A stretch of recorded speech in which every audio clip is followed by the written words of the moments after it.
Doctor Moumita Debnath. সবাই জেনে গেছে এর ঘটনা কি, মেয়েটার সঙ্গে ঠিক কী কী হয়েছিল। জানো, সব থেকে পরে মনে হয় আমিই জেনেছি। আসলে এই যা ঘটনা আমাদের সঙ্গে ঘটেছে তারপরের থেকে আমি কোনো খবর দেখি না। কেননা যেহেতু আমার ভাইয়ের খবরটা দেখানো হয়নি, এর জন্য আমি আর খবর দেখতে পছন্দই করি না। কিন্তু সেদিন হঠাৎ করে দেখি মা এই খবরটা দেখছিল, তো মাকে তখন জিজ্ঞেস করলাম, মা পুরোটা বললো। এরপরের থেকে ফেসবুক ইউটিউব খুললেই আমি এর সমস্ত জিনিসটাকে জানতে পারি, শুনি। তো তারপরে ভাবলাম যে সত্যি মেয়েটা তো সাধারণ ছিল না, মেয়েটা একজন ডাক্তার ছিল। আর সেখানে একজন ডাক্তারের সঙ্গে এরকম একটা নোংরা ঘটনা ঘটেছে। সেখানে আমরা সাধারণ মেয়েদের তো কোনো ভরসাই নেই রাস্তায় বেরোনোর। তাদের সঙ্গে যখন তখন যা খুশি হতে পারে, আর হয়েও চলছে। আজকে তো প্রথম না, এরকম ঘটনা তো আগের থেকেই শোনা। কিন্তু তবু দোষীদের কোনো শাস্তি হচ্ছে না। জানি না আমরা কীরকম সমাজে বাস করি। তো দেখো, আজ থেকে ঠিক 3 মাস আগে আমার ভাইয়ের সঙ্গে কি হয়েছিল সেটা কেউ জানতে পারতো না, যদি না আমি সেটা ভিডিওর মাধ্যমে তোমাদের জানাতাম। তবুও তো এই মেয়েটির সঙ্গে কি হয়েছিল পুরো পৃথিবীর লোক জেনে গেছে, কিন্তু আমার ভাইয়ের সঙ্গে ঠিক কি হয়েছিল গোনা কয়েকজন জানতে পেরেছে, আর কেউ জানতে পারেনি। কারণ আমার ভাইয়ের ঘটনাটা তো মিডিয়াতে আসতেই দেওয়া হয়নি। আর এই যে মৌমিতা দেবনাথ, সে একজন মেয়ে, হয়তো এর জন্যই তার ঘটনাটা মিডিয়াতে এসেছে। আর আমার ভাই তো ছেলে ছিল, এর জন্য হয়তো আসতে দেয়নি, বা ইচ্ছে করে অনেকেই আসতে দেয়নি। যদি মিডিয়াতে আসতো তাহলে হয়তো অনেক সত্যি জিনিস বেরিয়ে পড়তো। আসলে দেখো, এই মৌমিতা দেবনাথের সঙ্গে যেটা ঘটেছে সেটাতে কিন্তু তার কলেজ যুক্ত আছে, তাদের কলেজের অনেকেই এর সঙ্গে যুক্ত। ঠিক সেরকমই আমার ভাইয়ের সঙ্গে যে ঘটনাটা ঘটেছে না, তার সঙ্গেও কলেজ যুক্ত আছে। তোমাদের মনে আছে স্বপ্নদ্বীপের ঘটনাটা যাদবপুরের, সেটা যখন কেস চলে তখনও কিন্তু সেই কলেজেরই নাম উঠে এসেছে। তাই যে কোনো কলেজে যে কোনো ঘটনা ঘটুক না কেন, সেখানে কলেজের স্যারদেরও অনেক দোষ থাকে, কারণ তারা জানে সেই কলেজের স্টুডেন্ট কে কীরকম থাকে। যে খারাপ তার বিরুদ্ধে কোনো ব্যবস্থা নেবে না, কিন্তু যে ভালো তাকে সরিয়ে দেওয়ার জন্য ঠিক কোনো না কোনো ব্যবস্থা নেবে। আমার ভাইয়ের পরে না হলেও 50 জনের বেশি হবে আমি মৃত্যুর খবর পেয়েছি। আমার ভাইয়ের ঘটনার ঠিক কিছুদিন পরেই আমার বোন যে ইউনিভার্সিটিতে পড়ে সেখানেও একটা মেয়ের সঙ্গে এরকম ঘটনা ঘটেছে। জানি না তোমরা কেউ সেটা খবর পেয়েছো কিনা, সেটা মিডিয়াতে এসেছিল যদিও। কিন্তু এই মৌমিতা দেবনাথের ঘটনাটা শুনে সত্যি আমার চোখে জল চলে আসে যখন এটা দেখি, বারোর মতো পড়ি, ফেসবুক থেকে ইউটিউব থেকে শুনি যে এতটা মানে সত্যি এতটা নোংরা মানুষ পৃথিবীতে থাকে। তারাও তো রক্ত মাংসে গড়া মানুষ, তারা মানুষ নাকি পশু? পশুও এতটা নিষ্ঠুর হতে পারে না যতটা না তারা নিষ্ঠুর। দেখো, এই যে মৌমিতা দেবনাথের যে দেহটা এভাবে এসেছে, ঠিক 3 মাস আগে আমার ভাইয়ের দেহটাও এভাবেই এসেছিল। তাই আমরা এই কষ্টটা না বুঝি, যে একজন মায়ের কোল খালি হলে কতটা কষ্টের। কারণ আমরা ঠিক এইভাবেই আমার মাকে দেখে এসেছি, তো তাই আমরা বুঝতে পারছি যে আজ এই মৌমিতা দেবনাথের মায়ের ঠিক কীরকম অবস্থা হয়ে আছে। সে তার মায়ের একমাত্র মেয়ে ছিল, আমার ভাইও আমার মা বাবার একমাত্র ছেলে ছিল, আমাদের একমাত্র ভাই ছিল। তো দুটো জিনিস দেখলে একই, হ্যাঁ একটু আলাদা হতে পারে, কিন্তু ভেবো না যে সমাজ শুধু মেয়েদেরকেই কষ্ট দেয়, ছেলেদেরকেও দেয়। দেখবে যে মেয়েটা ভালো তার পিছনে যেরকম শত্রুর অভাব নেই, ঠিক যে ছেলেটা ভালো তার পিছনেও শত্রুর অভাব নেই। আমার ভাই কতটা সরল সিধা ছিল সেটা তো শুধু আমরা জানি, অনেকেই জানে না। এতটা হই হুল্লোড় করলে ছেলেটা হঠাৎ এত চুপচাপ হয়ে যায়, এটা আমরা বুঝতে পারিনি, কারণ আমরা তো সাথে থাকিনি। কিন্তু কলেজ বুঝতে পেরেছিল, তবুও আমাদের জানায়নি। আর জানো, তোমরা অনেকে আমার ভাইয়ের ব্যাপারে ভিডিও দিচ্ছি না কারণ ওর ব্যাপারে শুনতে চাও, তো আমি দিচ্ছি না কিছু কিছু কারণের জন্য, তবু আজকে দিয়েই দিলাম। যেহেতু ওই মেয়েটাকে নিয়ে ভিডিও করেছি, এই জন্য ভাবলাম আমার ভাইয়ের ঘটনাটাও কিছুটা তোমাদের বলি, যতটুকু আমরা জেনেছি। এর মধ্যেই আমার মা একটা জায়গায় গিয়েছিল, বাবা মা দুজনে একটা দরকারে। সেখানে দুজন ছেলের সঙ্গে মায়ের দেখা হয়, মানে মা চিনতে পারেনি, তারাই মাকে চেনে, মা বাবাকে চিনতে পারে। আর তখন মায়ের সঙ্গে কথা বলে। তো সেই ছেলেটি ভাইয়ের জুনিয়র ছিল, কিন্তু ভাইয়ের সঙ্গে খুব ভালো মিল ছিল আগে। কিন্তু যখন থেকে ভাইয়ের পরিবর্তন ঘটে তখন থেকে ভাই তার সাথে খুব একটা বেশি মেলামেশা করেনি। তো এরকম অনেক কথা মাকে বলে, কিন্তু একটা কথা বলতে গিয়ে থেমে যায়। তার মধ্যে কিছু কথা যেটা বলে সেটা হচ্ছে, কলেজ চায়নি আমার ভাইকে সুস্থ করা হোক বা বাড়িতে নিয়ে আসা হোক। আর যদি কেউ জানাতো, কলেজ যেহেতু এটা প্রাইভেট কলেজ ছিল, সরকারি হলে তবুও কিছুটা হয়তো বেরোতো, কিন্তু প্রাইভেট কলেজ তো সেখানে মোটে 500 জন স্টুডেন্ট। সেখানে মানে যে স্যাররা আছে তারা কিন্তু সবাইকেই চেনে জানে, সমস্ত 500 জন।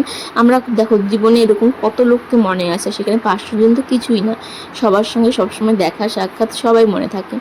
কিন্তু কলেজ থেকে পুরোপুরিভাবে নিষেধ করেছিল যে আমাদের পরিবারকে কাউকে জানানো হোক আমার ভাইয়ের ঘটনাটা, ওর যে পরিবর্তন বা রেজাল্ট খারাপ, পড়াশোনা করছে না, এইসব ব্যাপারে নাকি মানা করেছিল। এমনকি কলেজ ইচ্ছে করে আমাদের জানায়নি, কারণ যদি জানাতো তাহলে ভাইকে নিয়ে আসা হতো, চিকিৎসা করা হতো। আর কলেজ তো ওই মোটা অঙ্কের মাইনেটা, মানে যে টাকাটা ভাই পড়ার জন্য বাবা দিচ্ছে সেটা পেত না, এর জন্যও জানায়নি। সেটা ওই স্টুডেন্টটাই বলে যে এখন ওই কলেজ থেকে বেরিয়ে গেছে। তো বলে যে এরপরে নাকি ওই ছেলেটা ওই কলেজে গিয়েছিল, তো ওদের সাথে অনেক খারাপ ব্যবহার করেছে। কিন্তু ছেলেটার মানে ওই ছেলেটার কি নাম আমি কিছু জানি না, মা অত কিছু শুনতে পারেনি, যেহেতু ভাইয়ের ব্যাপারে কথা বলেছে তারপরের থেকে মা এমনিতেই অনেকটা ভেঙে পড়েছে। কিন্তু আমি যখন বাড়িতে যাই তখন একটু একটু বলে, তো আমি বললাম তুমি নামটা শুনে আসতা, ও কি জানে আমরা শুনবো। তো ওই ছেলেটা নাকি বলেছে এখন তো আর প্রবীর দাদা নেই, এখন আর এইসব কথা বললে কি হবে, কিন্তু পুরোপুরিভাবে দায়ী কলেজ। যদি তারা চাইতো তাহলে ঠিক আজকে প্রবীর দাদা এভাবে চলে যেত না, বেঁচে থাকতো। আর জানো ওই ছেলেটাই ভাইয়ের যখন চিকিৎসা হচ্ছিল তখন ওখানে ছিল, আর বাবাকে খবর দিয়েছিল, বাবার সাথে কথা বলেছিল, সমস্ত কিছু আর কি বলেছে। কিন্তু অনেক ঘটনাই আমাদের মানে মাকে বলেনি, যেহেতু মা বাবা ছিল আমরা কেউ ছিলাম না, এই জন্য বলেনি। তো ভাবো, সমাজে শুধু একটা মেয়ের বেঁচে থাকাই কঠিন না, একটা ছেলেরও বেঁচে থাকা কঠিন যদি সেই ছেলেটা আর কি সৎ থাকে। সে তখন সমাজের কিছু কিছু মানুষরূপী পশু চাইবে সেই ছেলেটাকে অসৎ বানিয়ে দেওয়া হোক, তার মাথায় এমন এমন কিছু ঢুকিয়ে দেওয়া হোক যে সে যেন তার আসল উদ্দেশ্য থেকে সরে যায়। তো মৌমিতা দেবনাথ ছিল একজন ডাক্তার লাইনের স্টুডেন্ট, আর আমার ভাই ছিল একজন মেডিসিন লাইনের স্টুডেন্ট। তো বুঝতে পারছো, দুজনেই অনেক কিছু জেনে গেছিলো। সত্যি কথা বলতে আমার ভাইও অনেক কিছু জেনে গিয়েছিল, আমাদেরকে মাঝে মধ্যে বলতে গিয়েও বলতো না, বলতো একদিন সব শোনাবো, সব জানাবো। আর ওদিকে দেখো মৌমিতা দেবনাথ ঠিক কী কী জানতে পেরেছিল সেই ব্যাপার নিয়েও কিন্তু একটা ভয়েস রেকর্ডিং পুরো ভাইরাল হয়েছে, যেটা আমি কালকে রাত্রেই শুনেছিলাম। তারপরের থেকে না সত্যি আমি ভাবছি যে এরকম মানুষ মানে পৃথিবীতে কেন আছে, ভগবান কি দেখছে না? যারা ভালো করতে চায়, ভালোভাবে চলছে, তাদেরকে শুধু যখন শয়তানরা পৃথিবী থেকে সরিয়ে দেয় তখন কি সে তার কোনো অবতার রূপ নিয়ে পৃথিবীতে আসতে পারে না? এরকম আর কত মায়ের কোল খালি হবে বলো তো? আজকে আমরা বুঝতে পারছি ওই মেয়েটির পরিবারের উপর দিয়ে কী যাচ্ছে, কারণ আমরা ঠিক একই রাস্তা দিয়ে আসছি, তো তাই আমরা বুঝতে পারছি যে একটা পরিবারের ঠিক কতটা কষ্ট করে এই জিনিসটা। তবু তো মেয়েটির সঙ্গে কি হয়েছিল আমরা সবাই জানতে পারছি এবং তারপরে সবাই বিচার চাচ্ছে, কিন্তু আমার ভাইয়ের সঙ্গে ঠিক কি হয়েছিল আমরা আজ পর্যন্ত জানতে পারলাম না। যতটুকু জানতে পেরেছি অতটুকুতে কোনো কাজই হবে না। যেরকম ওই মেয়েটির সঙ্গে কে এরকম আচরণ করেছিল সেটাও সবাই জানতে পারার পরেও জানি না সেই দোষীটা শাস্তি পাবে কি না। আর আমার ভাইয়ের সঙ্গে যে মেন শয়তান ছিল তার ব্যাপারেও কিন্তু আমরা অনেকটা জেনেছি, জানি আমরা কোনো শাস্তি দিতে পাবো না, কারণ আমাদের হাতে সেরকম কোনো প্রমাণ তো নেই না। তবে ভগবানের হাতের উপর ছেড়ে দিয়েছি আমার ভাইয়ের ব্যাপারটা। কিন্তু মৌমিতা দেবনাথের সঙ্গে যে এই জঘন্য আচরণটা করেছে তার যেন কঠিন থেকে কঠিনতম শাস্তি হয়, কারণ এরকম ঘটনা যেন আর না ঘটে। এরপরে তো আমাদের সমাজে কোনো মেয়ে রাত কি দিনের বেলা তো বাইরে বেরোতে ভয় পাবে। আমাদের ছোট ছোট বাচ্চারা আছে, তারা কিভাবে বড় হবে যদি এই শয়তানগুলোর শাস্তি না হয়? সত্যি পশুগুলোও না এর থেকে অনেক ভদ্র, মানুষ রূপের এই পশুগুলো যতটা অভদ্র, জানি না এরকম শয়তানগুলো আরো কতদিন বেঁচে থাকবে পৃথিবীর বুকে। যতদিন না এদের মৃত্যু হবে ততদিন পর্যন্ত পৃথিবী সুস্থভাবে বাঁচবে না, আমরা মেয়েরাও সুস্থ থাকতে পারবো না, স্বাভাবিকভাবে চলাফেরা করতে পারবো না। সবসময় ভয় থাকবে মনের মধ্যে যে আমরা বেরোচ্ছি, কখন না কি ঘটে আমাদের সঙ্গে। বিশেষ করে যাদের বাড়ির কোনো মেয়ে বাইরে পড়াশোনা করে তাদের বাড়ির সবার কতটা চিন্তা আরও বেড়ে গেছে ভেবে দেখো তোমরা। ভগবান জানে এই দিনগুলো আরও কত দেখবো আমরা। তো তোমরা অনেকেই আমার ভাইয়ের ভিডিও দেখতে চেয়েছিলে বলে আমি আর সেরকম কদিন থেকে ভিডিও বানাতে পারছি না, যখন থেকে মেয়েটির ব্যাপারে জেনেছি। তো আজকে এর জন্য ফটোর মাধ্যমে তোমাদের অনেক কিছু বললাম। আর দেখো, তোমাদের এই ফটোটা দেখানো হয়নি। ভাই যখন ঠিকঠাক ছিল তখনকার ফটোগুলো আগে দেখিয়েছি, আর ভাইকে যখন অন্যরকম বানিয়ে দিয়েছিল কিছু শয়তান লোক, তখন ভাইয়ের অবস্থা ঠিক এরকম হয়েছিল। দেখো ভাইয়ের চুলগুলো দেখো। আমার ভাই মোটেও এরকমভাবে থাকতো না কখনো, সব সময় একদম ফিটফাট হয়ে থাকতো। ওর চুলের স্টাইলটাই ছিল আলাদা। আর দেখো শেষের দিকে আমার ভাইয়ের অবস্থা এরকম হয়েছিল। আর যে লোকটিকে দেখতে পাচ্ছ, এটি হচ্ছে ভাইদের কলেজের সিকিউরিটি গার্ড। এর সঙ্গেও বাবা কথা বলেছিল ভাইয়ের এই ঘটনা কিছুদিন আগেই, যে ভাই কীভাবে আছে। যদি কোনো অন্যরকম দেখো তাহলে আমাদের জানিও, আমরা ওকে নিয়ে আসবো, ওকে চিকিৎসা করব। কিন্তু সেও কিছু বলেনি সেভাবে। আসলে সমস্ত ঘটনার পেছনেই তাদের কলেজ ঠিক যুক্ত আছেই। সেটা যাদবপুরের ঘটনা দেখো, মৌমিতা দেবনাথের ঘটনা দেখো, আর আমাদের ভাইয়ের ঘটনা তো কাউকে দেখানোই হয়নি, মিডিয়াতে আসতেই দেয়নি। তো আমরা যতটুকু জেনেছি ততটুকুই তোমাদের জানিয়েছি। আর সেখানে মিথ্যা একটুকু নেই। যতটুকু আমরা শুনেছি, জেনেছি, দেখেছি, অতটুকুই বলেছি।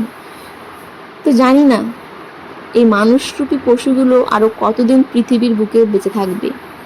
এদের কঠিন থেকে কঠিনতম শাস্তি না হলে সত্যি প্রত্যেকটা ঘরের মেয়ে নিরাপদ মনে করবে না রাস্তায় বেরোলে। ভাববে এই বুঝি আমার আজকে শেষ, কখন কি হয় ভগবান জানে।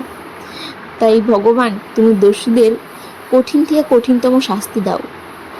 আজ ঠিকই মিছিল হচ্ছে, কিন্তু একদিন সব চুপ হয়ে যাবে, সবাই ভুলে যাবে মৌমিতা দেবনাথকে, যেরকম স্বপ্নদীপকে ভুলে গেছে, আমার ভাইকেও ভুলে গেছে সবাই।